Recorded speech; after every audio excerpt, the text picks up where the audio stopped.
leaves communities in deplorable condition.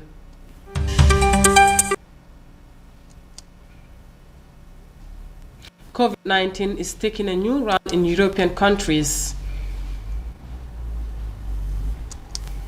Gambia's blood sample collector testifies at the TRRC. These and more coming up in the world today. Stay tuned.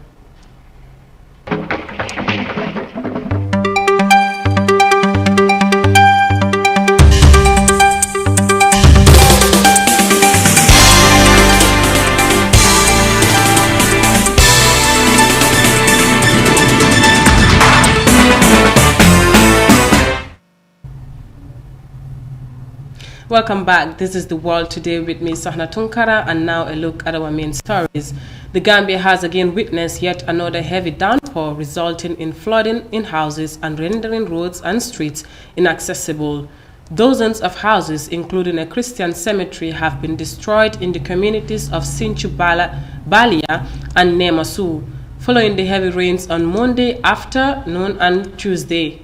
As a result, some families have been left homeless as others' houses collapsed while other homes were flooded. Details in this report. As one of the most affected areas, Sinchubalia's Red Cross Link and youth of the area teamed up to help the disaster victims, some of whom were evacuated to its community health post. Meta Sanyang, a victim of flooding in Sinchubalia, saw her family's house collapse. They have nowhere to sleep as a result. Water entered all our rooms. My mother-in-law's house fell down and even some parts of our house have collapsed. It rains heavily and everything in our houses, including our clothes, cupboard and drawers, are all destroyed. As we speak, we do not even have anywhere to sleep or stay. Several houses were partially crumbled, including the house of Malan Tamba, who pleaded for help from the government and philanthropists. He said the heavy downpour left him and others homeless. We need help because today I don't have where to sleep. The entire house collapsed, even in the backyard. We don't have anywhere to sleep. That's the problem. Barki Chichor, a resident of Nemasu, said these are the difficulties. She said what they were most scared of during the rainy season is being homeless, and it is now happening. She calls on the government to come to their rescue to save them from further disaster. We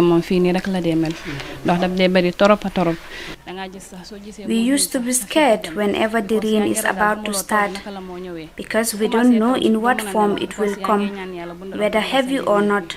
We will not sleep whenever it starts raining because we will be afraid that the water will enter our houses. And when the water enters your house, you will have no one to assist you. Residents of Nemasu and Sinchubalia said this year's rain have caused more damage to them than the previous ones. Flood have been a major natural disaster affecting the Gambia over the last decade. Its effects have been a cause for concern because the Gambia has a low capacity to deal with massive flooding. Reporting for iAfrica TV, I'm Ibrahima Kebi Sonko. Heavy downpour leaves residents of Sinchu Balia and Nemasu homeless. Now, European countries are experiencing a fresh spike in COVID-19 cases after successfully slowing outbreaks earlier this year. The vast majority of countries are declaring more cases each day than they were during the first wave earlier the pandemic, NDCC reports. According to reports, infection numbers may appear higher, and it could simply be that increases in testing capacities are identifying more cases. Some European countries, including Italy and England, are mulling strict new measures to stop the spread of the coronavirus as cases on the continent continue to surge.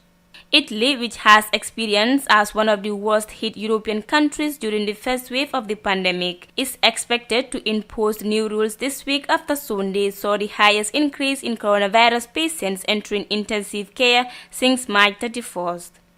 Reports also indicated that more European leaders are preparing to take drastic actions to contain a second wave of COVID-19, which will likely damage their economies. They are preparing to follow in the footsteps of nations such as France and Spain, which have been forced to tighten restrictions in major cities.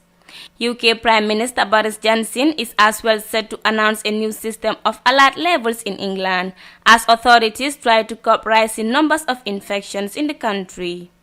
Germany's largest cities have all become hotspots over the past few days, with Berlin seeing the most cases and high numbers of the pandemic.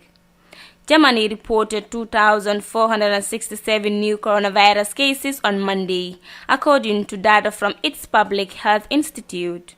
Reports found out that the rise comes after a period of unprecedented lockdown during the first wave, which helped reduce cases and the death rate across the continent. Reporting for iAfrica News, I am Daisy. Europe is experiencing a new wave of COVID-19 infections. Now, Nigeria's government has dissolved an infamous police unit plagued with allegations of extrajudicial killings and abuse after days of protests against police brutality. A number of people were reported to have been killed by the police, while some sustained injuries from the protests. Here is more of that in this report. A wave of outrage had been fueled over the last week by the emergency online of graphic footages and shared experience of abuses by the Special Anti-Robbery Squad, commonly called SARS. The allegations compelled the Nigerian government to disband the infamous police unit with immediate effect. According to the Inspector General of Police, Mohammed, who made the announcement disbanding the unit, Mohammed also said that all SARS officers will be redeployed to other police commands, formations and units. But this has drawn condemnation by some activists online who pledged to keep up their campaign demanding accountability and justice for the victims of police brutality. Going forward, tactical police squads are warned against the invasion of the privacy of the Nigerian citizens through indiscriminate and unauthorized action. The country's police chief also promises reforms that will include making the police accountable, responsible, and ever ready to defend and uphold the rights of citizens. A member of the protest movement that challenged police brutality, and we will continue to let them know that indeed we are citizens, we are not slaves. Isa Yeshifu took to Twitter, hailing Nigerian youths for putting an end to SARS. Aisha said she is indebted to them as they did something that their parents could not do for the past years. SARS was set up in 1992 to address rising violent crime, but many have accused the unit of gradually mirroring the groups they were set up to stop. Armed police in the capital, Abuja, used force against protesters who were marching as the decision to dissolve it was announced. Several videos posted on social media appeared to show officers firing live rounds and using tear gas and water cannons at fleeing demonstrators, many of whom reported injuries. For Africa TV, Sohna Tunkara.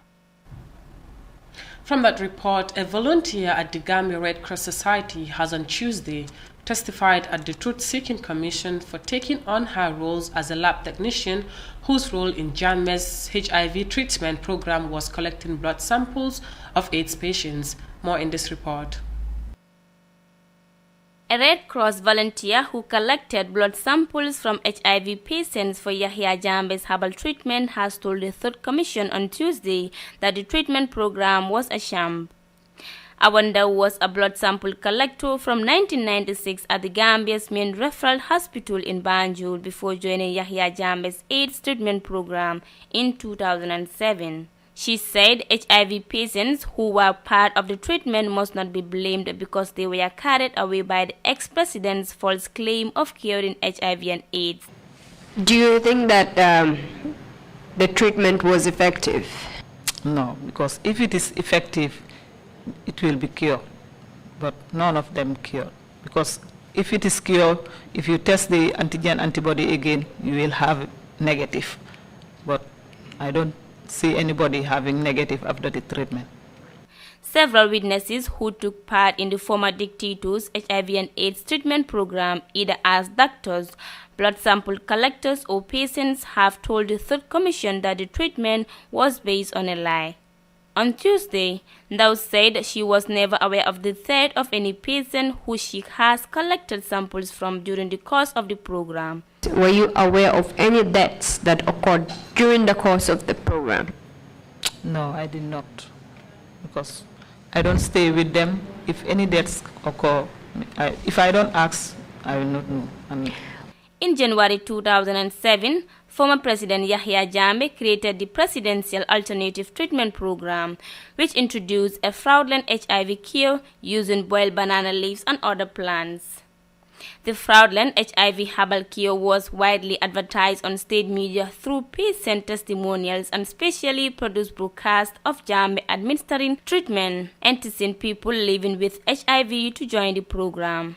On Monday, a protected witness described Yahya Jammeh's treatment program as false, saying some of those who took the medicine and were said to have been cured eventually died from HIV. Reporting for iAfrica News, I am Daisy. Witnesses continue to appear before the Truth, Reconciliation and Reparation Commission. Now with that, we will take a short commercial break and continue with the rest of our stories.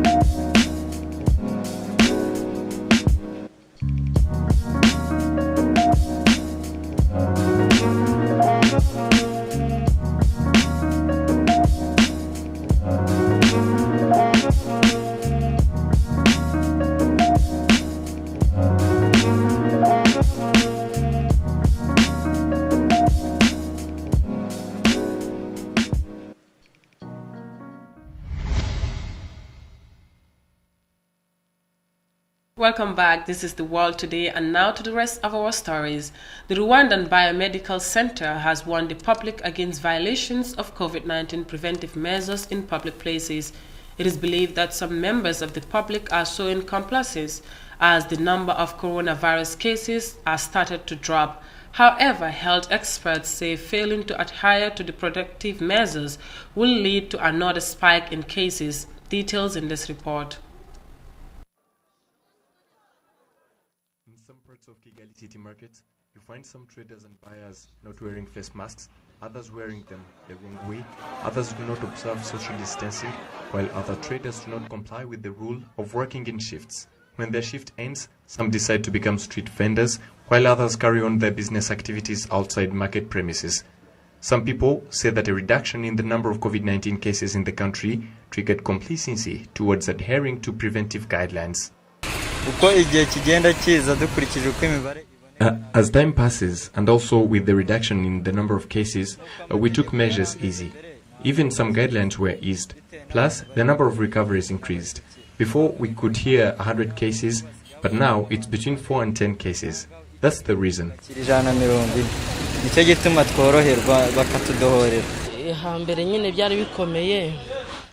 Before things were so hard, cases were very many, but now numbers of new infections are reducing significantly. We should continue preventive guidelines because if we don't, we are likely to be put under lockdown again.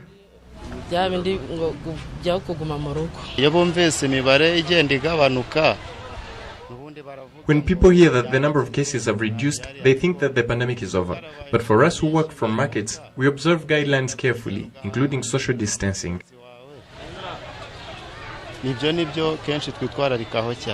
Some of the market leaders say that they continue to sensitize vendors, pointing out that the pandemic still exists and therefore no one should downplay the preventive guidelines since new cases are registered daily.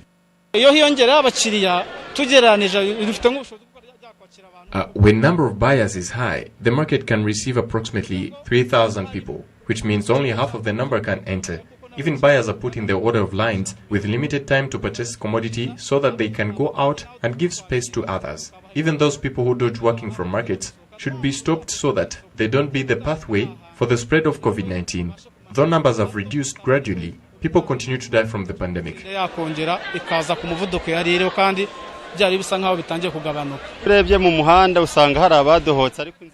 We have 480 traders. Some work today, others work the following day.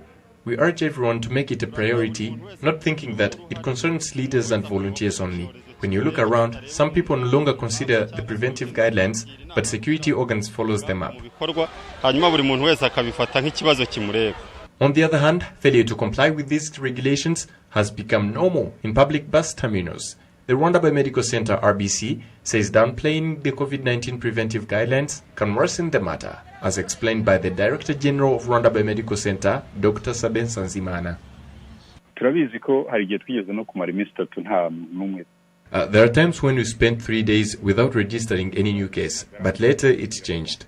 We witnessed that from our country, not outside. So COVID-19 is like other diseases.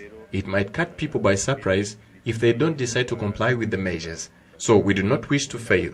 The time we've spent with the virus, we've seen our strengths and weaknesses. When the number of COVID-19 cases reduce, it's an opportunity to strengthen the measures, like in congested places. People should continue washing hands and wearing face masks. Since the COVID-19 pandemic hit Rwanda on March 14th this year, more than 408,000 people have been infected. Among those, 74% have recovered from the virus, whereas 1,200 people are still sick. So far, COVID-19 has killed 31 people in Rwanda. Biomedical Center in Rwanda warns against the violation of COVID-19.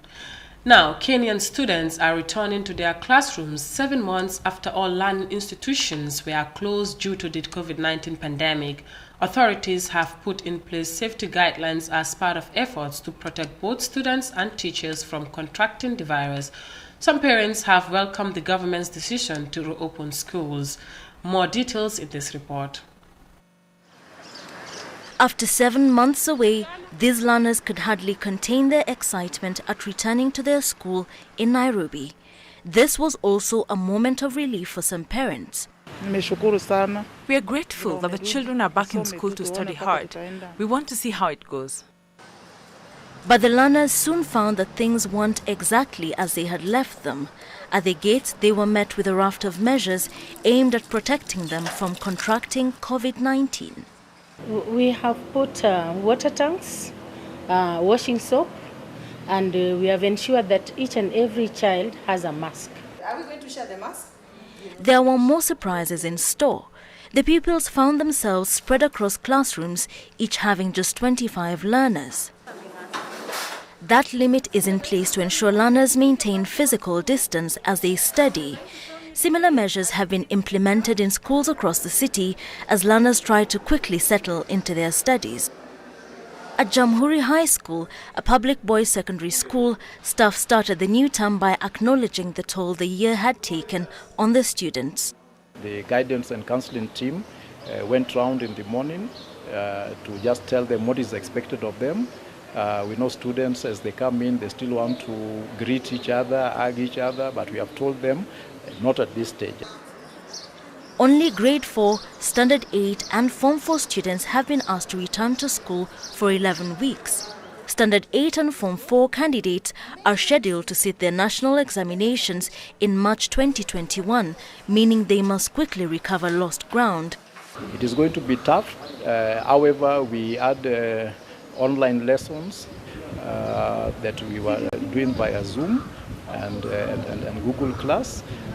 We had also a number of our boys we did give them assignments and exams through WhatsApp, which we have done so far. So we'll be looking at those assignments this week to just make sure that we are all set. In the schools we visited, just over half the total school populations had reported by the end of the first day. A section of parents raised concerns at the speed with which the reopening was done. But teachers remain hopeful that as students continue to report, in an unusual year, they could soon settle into a new normal. As students trickle into classrooms across the country, stakeholders will be watching carefully. The lessons they learn here will impact how they approach the resumption of classes for other learners.